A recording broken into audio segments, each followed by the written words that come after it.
When I'm talking about value in terms of art, what I mean is the lightest bit of the artwork and the darkest bit of the artwork, and all of those values or grayscales that form in between. If you think about it in terms of black being at one end and 100%, and white being the other end of the scale where with 0%, you can imagine that there is an infinite number of greys in between, and those greys are what we call the grayscale.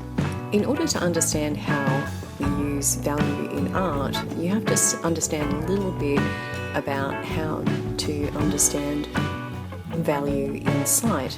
In particular, I like to use water as an example. Hey, wait. We are not getting into colour for this video, okay? No colour. A little bit of colour, not a lot of colour. Reason being that the grayscale is really easy to define and to measure. The scale at which colours can have their values is a much bigger game. There are lots of different ways to set up your grayscale, but they all kind of amount to roughly the same kind of a thing. So here we're looking at a picture of a puddle, and I know it's a puddle because I can see through the water to the bricks underneath the water. But the puddle has enough water there that it's creating a surface which has enough tension to throw back light and reflection.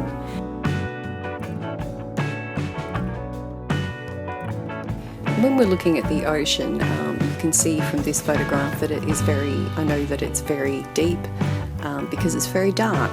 No light is reaching the bottom of the ocean, so it's not got a lightness to it. And it's mostly the dark end of the grayscale that I would use to recreate that. If I was going to paint some raindrops on some glass, I'd need to work from both ends of the grayscale. I'd have some light values where the water is kicking up and catching the light, and I'd have some dark values where the shadow, because the water has got real volume and body and it is casting a small shadow. So if you thought that having black and white on your palette is going to instantly give you form, you'd be wrong. Okay, so here's an image to explain. This has black in it and white in very small amounts, but it still looks like quite a flat picture. It's not the values that are giving us form in this. When people work in this way, like this photograph, they're trying to disregard detail for the emphasis on the subject. When you look at a normal photograph, it gives you a lot more visual information. Okay, so it's a lot more realistic. We don't need to work very hard to see what's happening here. We can see how far away things are because of atmospheric perspective. So black and white, when they're in balance, will look every bit as flat in the right proportions. If you twist the amount and the proportions, you can actually get that white and black to look like it's moving, which is what Bridget Riley used to do with her optical art, which we will look at in another video. Another way that we use light is to measure the time of day. So the values in a painting can give an idea of what the weather's like or how late in the day it is. It can also help to build a certain mood for a painting. Darkness adds a bit of intrigue, a little bit of mystery. When things are obscured, it leads the person to wonder. If you want to create a work that looks inviting, keep it light and bright and open. If you want people to feel a little uncomfortable, then you need to close in those walls and make it a bit darker until you're heading into nightmare territory. Artists often use values to represent a 3D object in a 2D drawing or painting. The way that we do this is by pretending that the object exists in space. So it's a bit of an imagination game. If it exists, here's where the light would hit it, here's where it would cast a shadow, here's where the light would bounce back up, that reflected light. And then you've got the very important subtleties and differences between the different shades. The more subtle the transitional areas of shadow are, the stronger that illusion of form will be. Just like that photo of the bridge gave us more information about the depth, with the more values available to us to look at.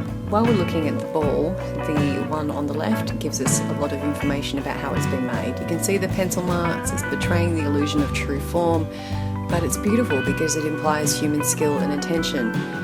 There's no shame in artwork looking like artwork.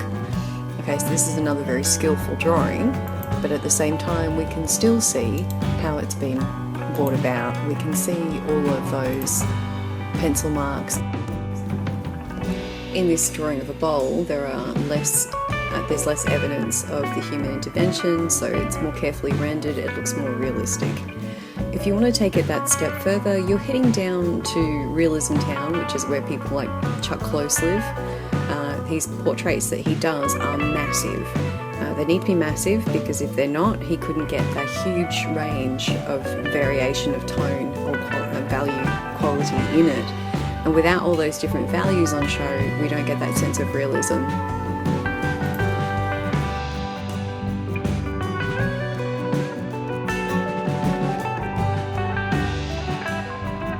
The process is very different for sculptors. When we're working with an actual real form, as in sculpture, instead value can be used to change how it's perceived. So if you want something to look soft even though it's hard, you might need to change the colour or make it all one even tone.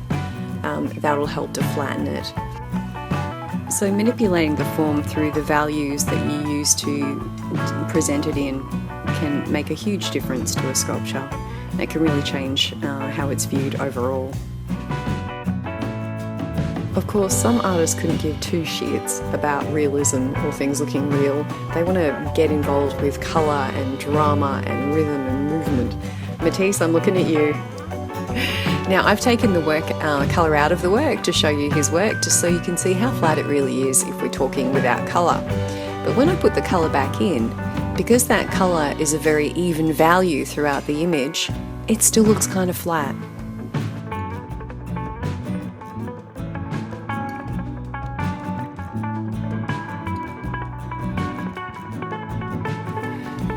Artists will intentionally manipulate value for a lot of different reasons.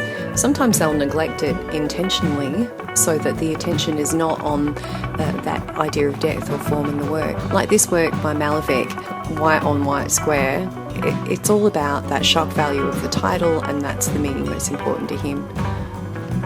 This piece by Franz Marc is unusual amongst his work because it's not very colourful, but it's very high key.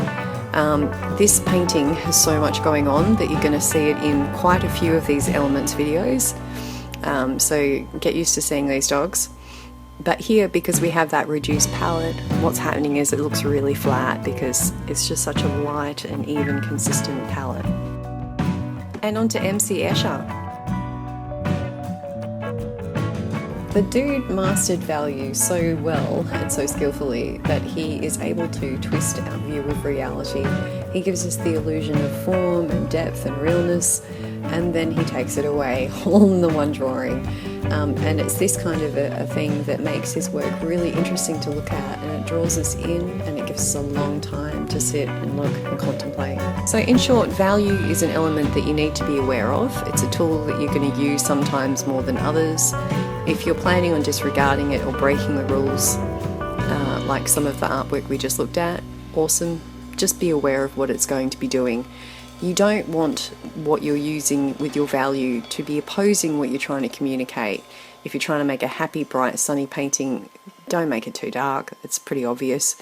But at the same time, if you want something to have real form, don't make it too flat.